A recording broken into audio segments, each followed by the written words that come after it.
Hello everyone. In this video of the training series, we will explain the double top. The double top is a formation consisting of two peaks, my friends.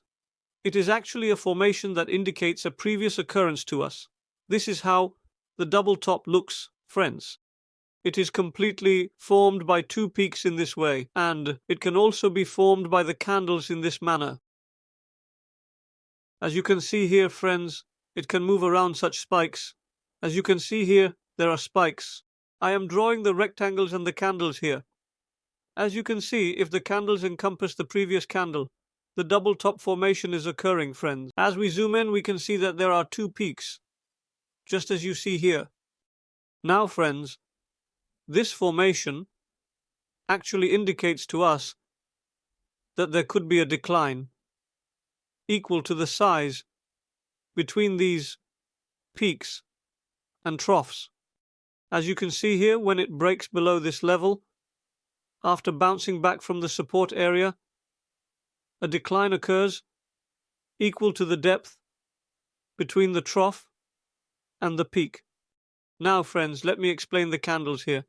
For example, if the candle on the left were like this, and if this green candle were to rise all the way up like this, then, friends, it would not form a double top. So, what I want to explain is, let's think of a candle like this, and our other candle is like this, friends. The candle at the second peak is also like this. So let's draw it this way. Let's say its wick is like this. We can even draw it like this.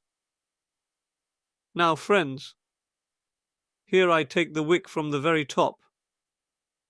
And as you can see, since this candle on the right is at the top of this one, it does not form a double top.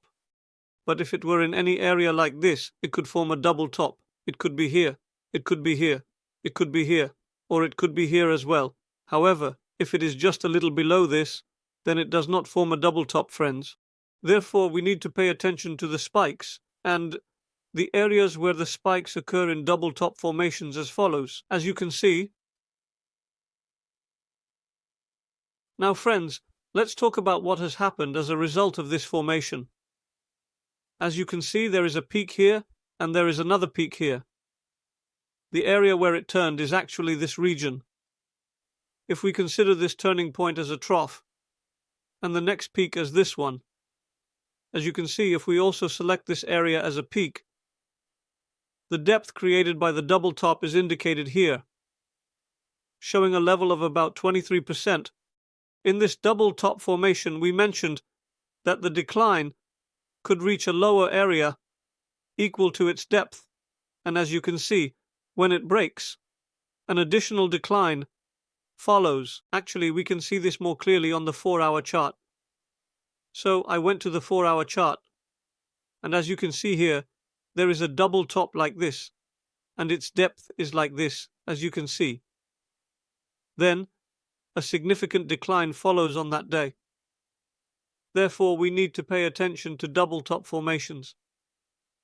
If we ask where the double top is currently, let's take a look and go to the 15-minute chart. As you can see here, friends, a double top has occurred recently. On the 15-minute chart, when Bitcoin reached 59,000, two peaks were formed. In this way, and with the area it turned around, let's take a look at the depth of the area it turned around, and let's measure the depth precisely. As you can see, from here I took the depth, and a correction is coming down, friends. A decline is coming, equal to the depth between the trough and the peak in the areas where the drop has reversed, friends. That's all about the double top, friends. Thank you all. See you soon.